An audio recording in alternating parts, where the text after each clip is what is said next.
అందరికీ నమస్కారం. కొత్త కథలోకి స్వాగతం. ఈ కథ పేరు మల్లెతోట. రచన ఉన్నవ విజయలక్ష్మి గారు. యువ మాసపత్రికలో 1967లో ప్రచురింపబడింది. కథలోకి వెళ్లే ముందు తప్పకుండా లైక్ చేయండి. మాలతి పుట్టింటికొచ్చి 10 రోజులైనా కాకుండానే వనమాల ఆమె కోసం రావడం అందరికీ బాగానే ఉంది. కానీ వచ్చినవాడు 4 రోజులైనా ఉండకముందే భార్యను తీసుకువెళ్తాననడం ఎవరికీ నచ్చలేదు. మాలతి తల్లి మీనాక్షి కూతుర్ని చాటుకు పిలిచి, అంత మాత్రం నచ్చ చెప్పలేవు మీ ఆయనకి? వచ్చే నెలలో పండుగ వస్తూ ఉంటే తొలి పండగకు ఎట్లాగో మీరిద్దరు వచ్చి భోంచేసి బట్టలు కట్టుకొని వెళ్ళాలా అయ్యా? ఎంతలో వెళ్ళడం రావడం దేనికి? పండగకు మీ అన్నయ్య వెళ్ళి ఆయన పిలుచుకు వస్తే పండగ అయ్యాక ఇద్దరు వెళ్దురు గాని అన్నది. మాలతి సరే అంది. కానీ వనమాలి ఒప్పుకోలేదు. నాకు ఇక్కడ తోచడం లేదంటే నమ్మవేంటి? నీకు ఇక్కడ బాగానే దోస్తుంది లాగుంది, అందుకే ఉంటానంటున్నావు అని నిష్ఠూరం ఆడాడు. మాలతి నిస్సహాయంగా భర్త వెంట బయలుదేరింది. మాలతి తండ్రి రాజారావు సంతోషించినా మీనాక్షికి మాత్రం ఒళ్ళు మండిపోయింది కూతురు అసమర్థతకి. మాలతికి పెళ్ళై 6 నెలలైంది. వనమాలితోటి సంసారం ఆమెకు చాలా హాయిగానే ఉన్నా ఒక్కొక్కసారి తీగ మీద నడక నేర్చుకునే సర్కస్ పిల్లలాగా ఫీల్ అయ్యేది. తండ్రి చెప్పిన చదువుతో, నూరిపోసిన లోక రీతులతో, జీవిత సత్యాలతో మారుతి 20 ఏళ్లకే కన్య సహజమైన హృదయ లాలిత్యాన్ని కోల్పోయి మనోదారుఢ్యాన్ని పెంచుకుంది. ఆమె ఆలోచనలు ఆ వయసు అందరి ఆడపిల్లల ఊహల్లో లాగే ఆకాశంలో తేలిపోయేవి కావు. పాతిపెట్టిన స్తంభాల్లాగా నిజమైనవిగా నిలిచేవిగా ఉండేవి. వనమాలి సంగతి వేరు. ఆడవాళ్ళు అనే ఆ అపురూపమైన భావ సౌకుమార్యం అతనికి జన్మతో వచ్చిన సంపద. పిల్లగాలికైనా కదిలిపోయే చిగురుటాకు లాంటి మనస్తత్వం అతంది. అతనికి గుర్తు నిలవకముందే తండ్రి గతించడం, తల్లికి ఏకైక పుత్రుడు కావడం, 2 తరాలకు సరిపడ ఆస్తి ఉండడం అన్నీ రాటు తేలకుండా చేశాయి. పెళ్లి చూపులకు వెళ్ళిన వనమాలి కోమల వల్లిక లాంటి మాలతిని చూసి ముగ్ధుడయ్యాడు. నవ్వని ఆమె పెదవులు వికసితమైన గులాబీని గుర్తు చేస్తే పారవస్యం పొందాడు. పిఎస్సి పరీక్షలైన వారానికే పెళ్ళయింది మాలతికి. వెంటనే అత్తారింటికి వెళ్ళింది. వేసవికాలం. మల్లె పూలలో ముంచి లేవనెత్తాడు భార్యను వనమాలి. అతడు పొద్దున్న సాయంత్రం తోట పని స్వయంగా చూసుకునేవాడు. మాలతి కాస్త కొత్త తీరాక ఒకరోజు భర్తతో తోటలో ఉండగా వెళ్ళింది. వనమాలి సంబరంగా ఒక సంపెంగ పువ్వు కోసి భార్యకిచ్చాడు. క్రమంగా ప్రతిరోజు భర్తకు తోట పనిలో సాయం చేయడం అలవాటైంది మాలతికి. ఒకరోజు గాలిపాటుకు మాలతి చీర చెంగు గులాబీ ముళ్ళుకు తగులుకుంది. ఎవరో లాగినట్టు కాగా అబ్బా అన్నది. వనమాలి ఆ కొంగు జాగ్రత్తగా విడిపిస్తూ భార్యను నిలవెల్లా పరికిస్తూ, మాలతి సుగాత్రి అన్నాడు తన్మయంగా. పొద్దున సాయంత్రం స్వయంగా పూలు కోసి భార్యకిచ్చేవాడు. మాలతి 7 వారాల సొమ్ములు ఇవ్వలేను, కానీ 7 వారాల పువ్వులు ఇవ్వగలను నీకు అనేవాడు. తన తోటలోని రకరకాల పువ్వులను గర్వంగా చూస్తూ శుక్ల పక్షాన ఒకనాటి సంధ్యవేళ వనమాలి తోటలోని అన్ని రకాల పువ్వులు కోసి భార్యకిచ్చి మాల కట్టి పెట్టుకో అన్నాడు. మాలతి పూలు కడుతుంటే కన్నార్పకుండా చూస్తూ, పువ్వులు కట్టడం ఇంకొక రకంగా రాదా నీకు? రోజు ఇలాగే కడతావే? మాలతి తెల్లబోయింది. మీరు మరీను పూలు ఇంకెట్లా కడతారండి? వనమాలి దిగ్గున లేచి వెళ్ళి అల్మరాలోంచి ఒక పుస్తకం తీసుకొచ్చాడు. కాసేపు వెతికి ఒక పేజీ తీశాడు. అట్ట మీద పేరు చూసింది మాలతి. విశ్వనాథం గారి ఏకవీర. ఏకవీర 2 దారాలతో బిగించిందట పూలన్నీ. ఒక దారం లాగితే మాల పెద్దదై అన్ని పూలు కనపడతాయట. 2వ దారం లాగితే మాల కుచించుకుని చిన్న పూలన్నీ పెద్ద పూల చాటును దాక్కుంటాయట. కనిపించని పూల వాసనకు ఆశ్చర్యం కలగదు? మాలతి నవ్వి, ఇదంతా నిజమంటారా? కవిత్వ చమకృతి గాని. ఏమో, ఇటువంటి పూమాల నేను ఎరగను. నా దగ్గర ఉన్న చేతి సంచులు మాత్రం ఇలాగే ఒక దారానికి తెరుచుకుని ఇంకో దారానికి ముడుచుకుంటాయి అన్నది. ఒక సాయంత్రం వనమాలి మొల్లపూలు కోసుకొచ్చి భార్యకిచ్చాడు. మాలతి మాల కడుతూ, ఇది తెలుగు పువ్వు కాదు, మద్రాసు పువ్వు అంది మాలతి. వనమాలి ఒళ్ళు మండి, అవును, మొల్ల రామాయణం 60లో రాసింది అన్నాడు. అతని కోపానికి నవ్వొచ్చింది మాలతికి. అవును మాలతి, మొల్లపూలే కుందు పుష్పాలు. కుందమాల నాటకం చదివావా నువ్వు? తేలిగ్గా బిడ్డని ఎత్తుకుంటే రోజు ఒక కుందమాలను కానుకిస్తానని గంగానదికి మొక్కుకుందట నెలలు నిండిన సీత. వాల్మీకి ఆశ్రమంలోని స్త్రీలకు స్నానాల వేళ పురుషుల కళ్ళబడకుండా వరమిచ్చాడట. ఒకరోజు రాముడు ఆ దారిన వస్తుంటే స్నానం చేస్తున్న సీత భర్తను చూసిందట. మొహం కడుక్కొని మంచినీళ్లు తాగుదామని రాముడు గంగ నీళ్లు దోసిల పట్టాడట. గంగా తరంగాలు కుందమాలను రాముని దోసిట్లోకి చేర్చాయట. ఆయనకు సీత తను స్పర్శ గుర్తుకు వచ్చి ఒళ్ళు జల్లుమందట. కుందమాలను ఆశ్చర్యంగా చూస్తూ, ఇట్లా పూలు కట్టడం నా సీతకు తప్ప ఎవరికి రాదే, ఇదెట్లా వచ్చింది ఇక్కడకు అని అనుకున్నట్ట. భార్యను తలుచుకొని వాపోయాట.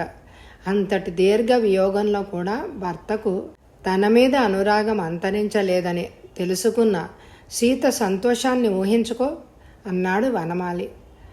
మాలతి భర్త వంక చూస్తూ అంది, అన్నిటికన్నా విచిత్రం, మీరింతటి సాహిత్యాభిమానులు, సౌందర్య ఆరాధకులు కావడం, నేను ఫిజిక్స్లో డిగ్రీ తీసుకోవడం అన్నది. అవును, నీకున్న కంఠ మాధుర్యానికి మీ నాన్నగారు నీకు సంగీతం చెప్పించి ఉంటే లోకానికి సేవ చేసి ఉండేవారు. అయినా ఫిజిక్స్ అయితేనేం, కెమిస్ట్రీ అయితేనేం ప్రకృతి సౌందర్యంలో ఆసక్తి కలిగి ఉండడానికి ఏమడ్డు? ఆ మధ్య సివి రామన్ గులాబీ పూల రంగుల గురించి ఒక పెద్ద వ్యాసం రాశారు. అందాన్ని చూడగలగాలే కానీ అన్ని పూలు అందమైనవే. ఎంకి గరిక పూల మాల కట్టేదట అన్నాడు వనమాలి. పువ్వు తావిలాగా కలిసిపోయిన కొడుకు కోడళ్లను చూసి మురిసిపోయింది వనమాలి తల్లి. సుఖం ధనం కన్నా చంచలమైంది. 2 ఏళ్లు తిరగకుండానే మాలతి నుదుటి బొట్టు చెరిగిపోయింది. స్నేహితుడి పెళ్లి కోసం ప్రయాణమైన వనమాలి పెళ్లి ఇళ్ళు చేరకుండానే రైలు ప్రమాదంలో మరణించాడు. మామిడి చెట్టు మాధవీలత చందమైంది మాలతి బ్రతుకు. వనమాలి తల్లి మీనాక్షిలో కొడుకు పోయినా కోడలు నాకు బరువు కాదు అని. కానీ ఒకరికెదురుగా ఒకరు కూర్చుని ఏడవడం కన్నా చేసేదేముంది? తీసుకెళ్ళండి, మళ్ళీ చదివిస్తారో మళ్ళీ పెళ్లి చేస్తారో మీ ఇష్టం, ఎక్కడైనా అది సుఖంగా ఉంటే చాలు అన్నది. మాలతి పుట్టింటికొచ్చి 6 నెలలైనా దుఃఖం నుంచి తేరుకోలేదు. మాలతి అన్న ప్రకాశానికి చెల్లెలు దుఃఖం భరించరానిదిగా తయారైంది. ఏకైక పుత్రిక వైధవ్యం అసహనమైంది. మీనాక్షికి ఎప్పుడూ భర్త మాటకు బదులాడని మనిషి చీటికి మాటికి భర్త మీద విసుక్కుని కోపం చల్లార్చుకోవడం మొదలుపెట్టింది. రాత్రిళ్ళు 2 గంటల దాకా చదివే కూతుర్ని అందుకు ప్రోత్సహించే భర్తను చూసి, ఆడపిల్లలు ఆడుతూ పాడుతూ చదివితే చాలదుటండి, క్లాస్ రాకపోతే కొంపంటుకునేదేముంది అనేది. రాజారావు ఎట్లాగూ చదువుతుంది కనుక గట్టిగానే ఉండమనడం మంచిది. ఏ రోజు ఎట్లా వస్తుందో ఎవరికి తెలుసు? మా అక్క చూడు, మీ చెల్లెల్ని చూడు, మన పిల్లకు అటువంటి కష్టాలు రాకూడదు అనేవాడు. రాజారావు అక్క బాల వితంతువు. జీవితమంతా రాజారావు పెద్దన్న ఇంట్లో వంట చేస్తూనే గడిపింది. మీనాక్షి మరిది తాగి వచ్చి భార్యను కొడుతుంటే ఆ ఇల్లాలు చూడలేక పిల్లలతో సహా వెళ్ళి పుట్టింట్లో స్థిరపడిపోయింది. చిన్నప్పటి నుంచి మీ మనసులో మాటలో మీ అక్క గతి మెదిలి మెదిలి నా బిడ్డకు అదే గతి పట్టింది, అంతా మీ నోటి చలవే అని పోట్లాడేది మీనాక్షి భర్తతో. రాజారావు కూతుర్ని జీవించడానికి తయారు చేయకుండా జీవితాన్ని ఎదుర్కోవడానికి తయారు చేశాడు. చివరికి పూర్తిగా ఓడిపోయాడు. 10 ఏళ్ల తండ్రి ఇచ్చిన శిక్షణంతా 2 ఏళ్ల భర్త సాహచర్య భాగ్యాన నామరూపాలు లేకుండా పోయింది. ఆడపిల్లల కోసం డబ్బే కాదు, బుద్ధి కూడా ఖర్చు పెట్టడం కూడా దండగే. కూతుర్ని ఎంఎస్సి చదవమంటే చదవనని భీష్మించు కూర్చుంది. తండ్రి నయానా భయానా చెప్పినా వినలేదు. రాజారావు కళ్ళ నీళ్లు తిరగ్గా భార్యతో, చచ్చిన పామును మేనా, ఎందుకు ఇంకా నన్ను కొడతావు అన్నాడు. మాలతి అన్న ప్రకాశం చెల్లెల్ని బుజ్జగించగా ఒకనాడు, అన్నయ్య, మన ఇంటి పక్క ఖాళీ స్థలానికి కాస్త చుట్టూ ముళ్ళతీగ వేయిద్దామా? నాకు మల్లె తోట వేసుకోవాలనుంది అన్నది. ప్రకాశం ఆశ్చర్యంగా హాయిగా ఎంఎస్సి చదవకుండా మల్లె తోట ఏమిటమ్మా అన్నాడు. మాలతి కన్నీళ్ళు ఆపుకుంటూ, అన్నయ్య, నన్ను నాన్నగారు వారికి కాళ్ళు గడిగి కన్యాదానం చేశారు. ఇంకేం హక్కుంది మీకు నా మీద? ఎంఎస్సి చదివితే పుట్టింటికి విశ్వాస పాత్రురాలను అవుతాను. మల్లెతోట పెంచితే నా భర్తకి రాయల్టీ చూపిందాన్ని అవుతాను అంది. ప్రకాశం తన చెల్లెలు ఇంత గాఢంగా భర్తను ప్రేమించింది అని ఊహించలేదు. ఎట్లాగైనా ఆమె మనసు కాస్త బాగుండడమే కావాల్సిందని మల్లె తోట వేయడానికి ఏర్పాట్లు చేశాడు. చెల్లెల్ని వెంటబెట్టుకొని నర్సరీలన్నీ తిరిగి రకరకాల మల్లెలు, జాజులు, పారిజాతాలు తీసుకొచ్చి నాటించాడు తోటలో. రోజు 2 పూట్ల తోట పని స్వయంగా చూడడంతో మాలతికి ఆకలై మామూలుగా భోంచేయడం మొదలుపెట్టింది. మీనాక్షికి ఇదే 10,000 అనిపించింది. 6 నెలలు అయ్యేటప్పటికి ఓ బొడ్డుమల్లె అంటూ మొగ్గ తొడిగింది. మాలతికి పట్టరాని సంతోషం కలిగింది. మొగ్గ పెద్దదవుతుంటే రోజుకు 10 సార్లైనా వెళ్ళి చూసొచ్చేది. తన గదిలోకి వెళ్ళి వనమాలి ఫోటో ముందు నిలబడి, ఇంకా వారం రోజులాగు, ఇంకా 4 రోజులాగు, ఇంకొక్క రోజు ఆగు, నా మొదటి మల్లెను నీకు చూపిస్తాను, నీకు ఇస్తా అన్నది. వేరే ధ్యాస లేకుండా అస్తమానం తోట చుట్టూ తిరిగే కూతుర్ని చూసి 2 ఏళ్ల కాపరానికి ఒక నలుసైనా కలిగి ఉంటే ఇంత పిచ్చిన పడేది కాదు అని అనుకునేది మీనాక్షి కళ్ళు తుడుచుకుంటూ. ఒకసారి ప్రకాశం ఏదో పని మీద ఢిల్లీ వెళ్ళి వస్తుంటే ఒక మల్లె అంటూ తెచ్చిచ్చాడు చెల్లెలకి. దాని ఆకులు క్రోటన్ ఆకుల్లాగా పైన పచ్చగా అడుగున ఎర్రగా ఉన్నాయి. పేరు నక్షత్ర మల్లె అని చెప్పాడు. తొట్టిలో నాటింది మాలతి. వారం రోజులకే ఆకులన్నీ రాలిపోవడం, కొత్త చిగురులు రాకపోవడం చూసి బెంగపడింది మాలతి. ప్రకాశం అగ్రికల్చరల్ కాలేజీలో పేథాలజిస్టుకి చూపించాడు మల్లె మొక్కను. ఆయన పరీక్ష చేసి, దీనికి జబ్బేమీ లేదు, మీరు తొట్టిలో పోసిన మట్టి దానికి సరిపడదులా ఉంది. ఈ జాతి మల్లెకు ఏ రకం మట్టి కావాలో హార్టికల్చరిస్టుని అడగండి, చెప్తారు అన్నాడు. ఆ సాయంత్రం హార్టికల్చర్ ప్రొఫెసర్ డాక్టర్ మురార్ని ఇంటికి తీసుకొచ్చి చూపించాడు. ఆ తోట చూసి ఆయన కమర్షియల్ పెంపకమా అని అడిగాడు. ప్రకాశం ఒంటరిగా మురారికి చెల్లెలి దీన గాథ వినిపించాడు. మురారి శ్రద్ధ వలన నక్షత్ర మల్లె చిగురేసింది. మాలతి సంతోషంగా, మాస్టారు, మీ మేలు మర్చిపోలేను అంది. మురారి ఆశ్చర్యంగా, ఏంటమ్మా అంత సీరియస్గా తీసుకుంటావు? పోనీ ఆ అంటు చచ్చిపోయిందే అనుకో, దానికి బెంగపడ్డం దేనికి అన్నాడు. అట్లా అనకండి మాస్టారు, నేను బ్రతికుండగా ఈ తోటలో ఒక్క మల్లె మొగ్గ కూడా చావకూడదు అంది మాలతి.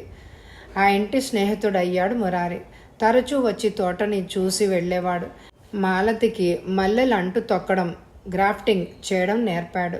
నక్షత్ర మల్లె పూసింది, కానీ రోజు 4 పూల కంటే ఎక్కువ పూసేది కాదు. మురారి ఆలోచించి సమృద్ధిగా పూసే తీగ మల్లెను, నక్షత్ర మల్లెను కలిపి గ్రాఫ్ట్ చేశాడు. కొత్త అంటు పూతకొచ్చి ఆకు కనపడకుండా పూలు పూసింది. మాలతి పొంగిపోయింది. దీనికి ఏం పేరు పెడదాం మాస్టారు అని అడిగింది. మురారి అడుగు మల్లె అన్నాడు. మాలతికి ఆ పేరు నచ్చలేదు. అదేం పేరు అంది. అవునమ్మా, అడుగుకు మించి ఎదగకుండా పూలు పూసే మల్లె మరి అన్నాడు. ఒకనాడు మురారి మల్లె జాతులను క్రాస్ చేయడం చూసిన మాలతి అతడు వెళ్ళిన తర్వాత మరి 2 జాతులు తను క్రాస్ చేసి మర్నాడు మురారి రాగానే ఆ సంగతి చెప్పింది. మురారి నవ్వి, నువ్వు చేసింది దండగ పని అన్నాడు. అదేంటి మాస్టారు అంది మాలతి. అవును మాలతి, మల్లెల్లో 4-5 రకాలు తప్ప గింజ పట్టదు. గింజ పట్టని జాతుల్ని నువ్వు క్రాస్ చేస్తే ఏం లాభం? నువ్వు గ్రాఫ్టింగ్ చేయడం బాగా నేర్చుకో అని అన్నాడు. మాలతి కష్టపడి చేసిన ప్రయోగాల్లో ఒకటి మాత్రం ఫలించింది. జాజి పువ్వు, మల్ల పువ్వు కలిపి చేసిన చెట్టు బ్రతికి మొగ్గ తొడిగింది. జాజి కన్నా చిన్న పువ్వు, మొల్ల కన్నా పెద్ద పువ్వు 2 పరిమాణాలు జోడించుకొని పువ్వు పూసింది. ఆ అంటుకు మాలతి వనప్రియ అని పేరు పెట్టింది. మురారి కళ్ళు చెమ్మగిల్లాయి. ఇంత గాఢమైన అనురాగాన్ని పొందగలిగిన నీ భర్త ఎంత అదృష్టవంతుడో. అంతటి అనురాగాన్ని అనుభవించలేకపోయినందుకు అంతటి దురదృష్టవంతుడు కూడా. అన్నాడు. మాలతి గాలి తాకిన లతలాగా కదిలిపోయింది. మాస్టారు, ఒక నిజం చెప్తాను మీకు. కన్ఫెషన్ అనుకోండి. నా భర్త నన్ను ప్రేమించారు, ఆరాధించారు. ఆయన ఉన్నప్పుడు నేను చేసింది కేవలం కృతజ్ఞత. పెళ్ళైనప్పుడు నా మనసు రాయి కన్నా భిన్నమైంది కాదు. లోకంలో దాంపత్యమే నిజం. అందులో స్నేహ సౌహార్దాలు నిజం, సహజం. కానీ ప్రేమ చాలా అరుదైంది అనుకున్నాను. ఒక్కోసారి ఆయన నా కోసం పడే ఆరాటం నాకు అర్థం లేనిదిగా, విసుగ్గా అనిపించేది. కానీ ఆయన కళ్ళలోని ఆరాధన, వేడుకలు చూస్తే కలత, జాలి పొంగుకొచ్చేవి నాకు. నాకు ఇష్టం లేని ఎన్నో పనులు నోరు మూసుకొని చేసేదాన్ని ఆయన తృప్తి కోసం. ఆయన నిద్రపోయేటప్పుడు నా మీద నాకు అసహ్యం కలిగేది. ఎందుకింత బానిసగా తయారవుతున్నానా అని. మళ్ళీ తెల్లారేసరికి వారి కళ్ళు నన్ను, నా మనసును జయించేవి.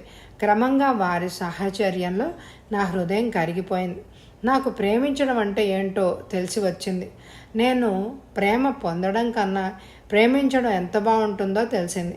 సరిగ్గా ఆ తరుణంలోనే వారు నాకు లేకుండా పోయారు. కరిగినా నా హృదయం మళ్ళీ ఘనీభవించలేదు. బ్రతికుండగా ప్రేమించలేకపోవడం నా దురదృష్టమో వారి దురదృష్టమో నాకు తెలియదు. పాప పరిహారంగా నా శేష జీవితాన్ని వారి స్మృతులతోనే నింపుకోవాలి అని అనుకున్నాను అన్నది ఏడుస్తూ. 25 నిండని మాలతి వైధవ్య దుఃఖం మురారి మనసును కలిచివేసింది. ఒకనాడు మురారి వచ్చి అరగంటైనా మాలతి గదిలోంచి బయటికి రాలేదు. ప్రకాశం చెల్లెల్ని పలుసార్లు పిలిచాడు. ఆమె కూడా రాలేదు. ఆశ్చర్యంగా మురారిని వెంటబెట్టుకొని, రండి చూద్దాం ఏం తపస్సు చేస్తోందో అని వెళ్ళి చెల్లెలి గది తలుపులు దబదబా బాదాడు. కాసేపటికి మాలతి తలుపు తీసింది.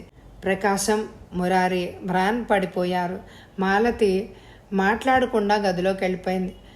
సరిగంచు పట్టుచీర కట్టుకుంది. జడలో మల్లెపూలు పెట్టుకుంది. నుదుట బొట్టు పెట్టుకుంది. ప్రకాశం నెమ్మదిగా తలుపులు చేరవేసి వెళ్ళిపోయాడు. మురారి మళ్ళీ 4 రోజులకు వచ్చాడు. మాలతితో తోటలోకి వెళ్ళాడు. కానీ ఆమెతో సహజంగా మాట్లాడలేకపోయాడు. మాలతి నవ్వుతూ, మాస్టారు, ఏంటి ఆలోచిస్తున్నారు? మొన్నేంటి నా వేషం గురించా అంది. మురారి వింతగా చూశాడు ఆమె వంక. బదులు చెప్పలేదు. మాస్టారు, ఆ రోజు మా వారి పుట్టినరోజు. వారికి ఇష్టమైనట్టు అలంకరించుకొని వారి ఫోటోకు ఒక మల్లెపూల దండ వేయడం కన్నా నేను వారికి ఏమివ్వగలను చెప్పండి? ఆ రోజు కట్టుకున్న నెమలికంఠం రంగు చీర అంటే మా వారికి చాలా ఇష్టం.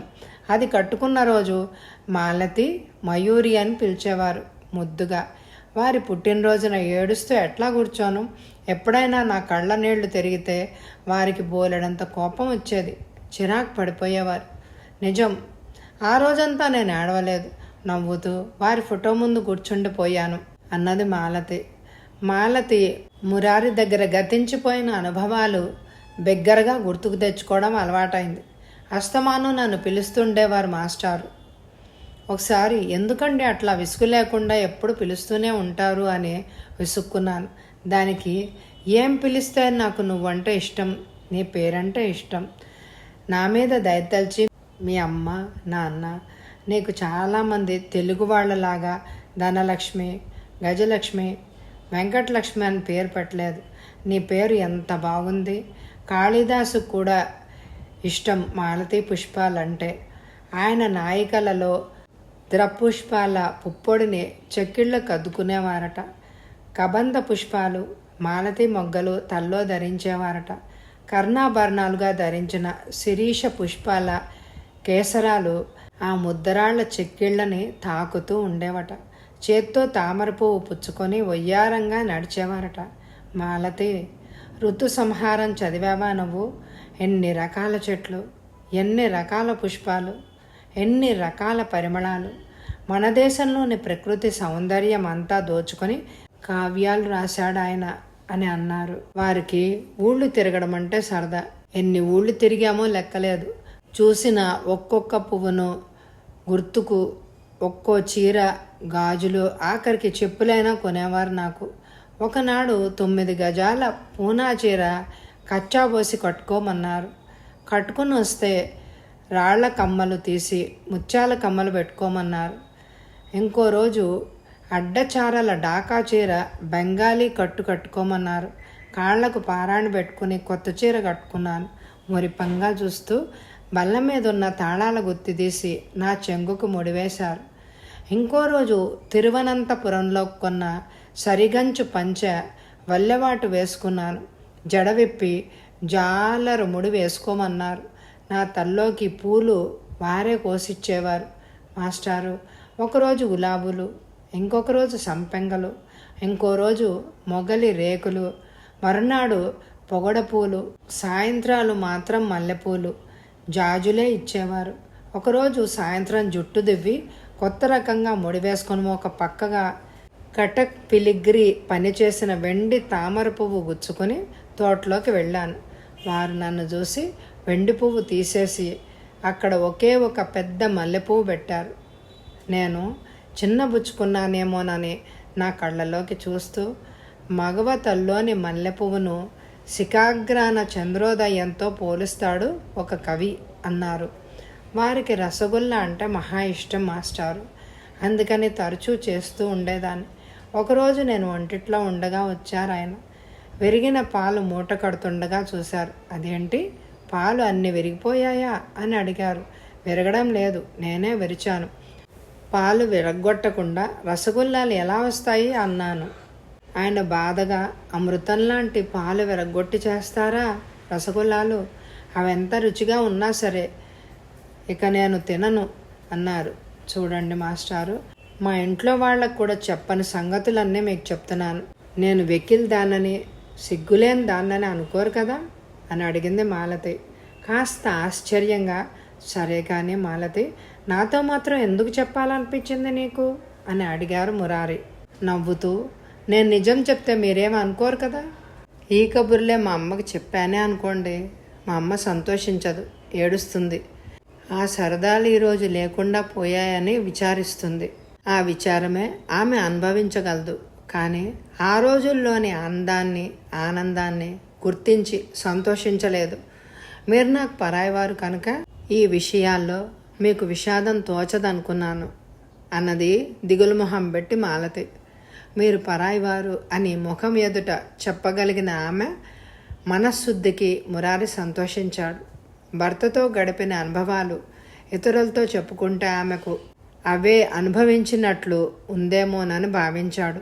మురారి సలహాతో అభివృద్ధి చెందిన మల్లెతోట ఊరంతా ప్రసిద్ధమైపోయింది.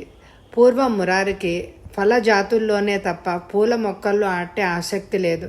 మాలతి కోసం పడిన శ్రమలో అతడు మల్లె జాతి గురించి చాలా చదివాడు, చాలా ప్రయోగాలు చేశాడు, చాలా నేర్చుకున్నాడు. ఒకనాడు అర్ధరాత్రి అకస్మాత్తుగా ఒక ఆలోచన వచ్చింది అతనికి. ఆ తర్వాత 6 నెలలు కష్టపడి మల్లెలు జాజులు అనే ఒక పుస్తకం రాశాడు. అచ్చయింది.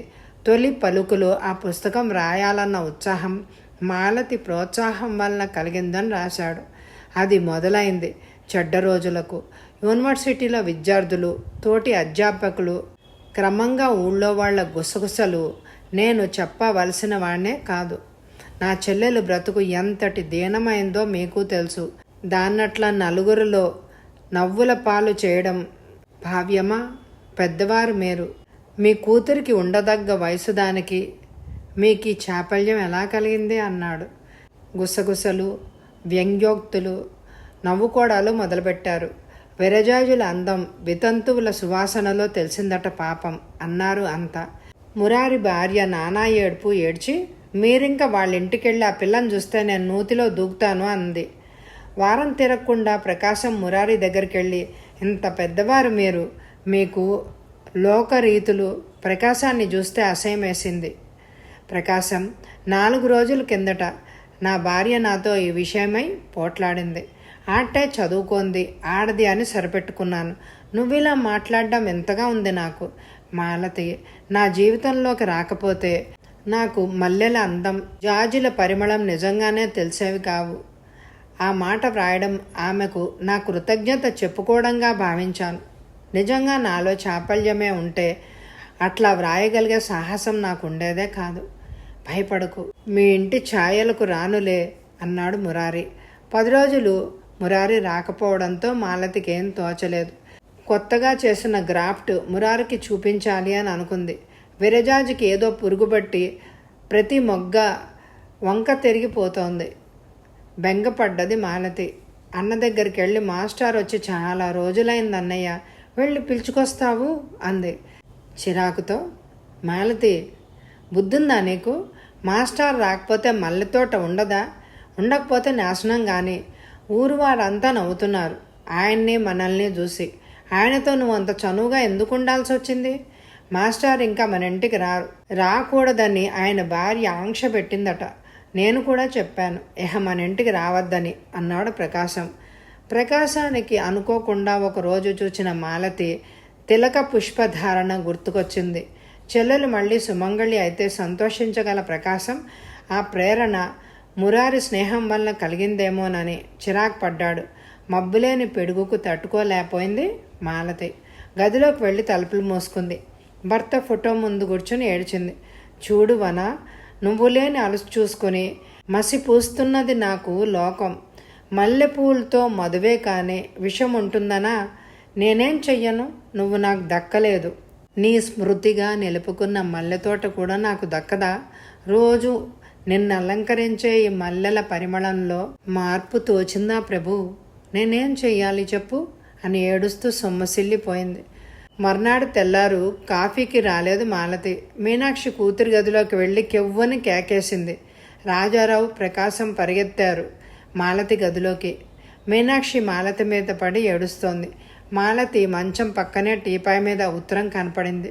ప్రకాశం చేతులు వణుకుతూ ఉంటే విప్పి చదివాడు. అన్నా, చెయ్యకూడని తప్పు చేశావు, నన్నే అనుమానించావు. ఇంకేం చేసినా నిన్ను క్షమించగలిగేదాన్ని. మల్లెతోట మీ బావకు ప్రతిరూపం. నాకు అది కళలు తరిగి నశించి నేను బ్రతికుండి చూడలేను. నేను పోతే మీరంతా ఏడుస్తారు, మల్లెతోట పోతే నేను ఏడుస్తాను. నాకు స్వార్థం హెచ్చు. మనం మనుషులం, బ్రతుకున్న వాళ్ళని సంతోషపెట్టడానికి సాధారణంగా కష్టపడం. పోయిన వాళ్ళ ఆత్మశాంతి కోసం ఏమైనా చేస్తాం. నేను పోతున్నాను కదా, నా ప్రియ సోదరుడివిగా నా కోరిక తీరుస్తావా? మల్లెతోట నాశనం కాకుండా మాస్టార్కి అప్పగించు. మాస్టారు మనింటికి రావడానికి అడ్డు తీరింది కదా, అమ్మను నాన్నను ఓదార్చు. నీ సోదరి మాలతి. ప్రకాశం పిచ్చివాడే అయ్యాడు. నెల్లాళ్ల తర్వాత ప్రకాశం మురారికి జాబు రాశాడు. మల్లెతోటను అతని ఎక్స్పెరిమెంటల్ గార్డెన్గా చేసుకోమని బ్రతిమలాడుతూ రాశాడు. మాలతి ఆఖరి జాబు కూడా జతపరిచి పంపాడు. స్వయంగా వెళ్ళి మురారిని చూడ్డానికి ముఖం చెల్లలేదు అతనికి. ప్రకాశం ఉత్తరాన్ని వెనక్కి తిప్పి జాబు వ్రాసి పంపాడు మురారి.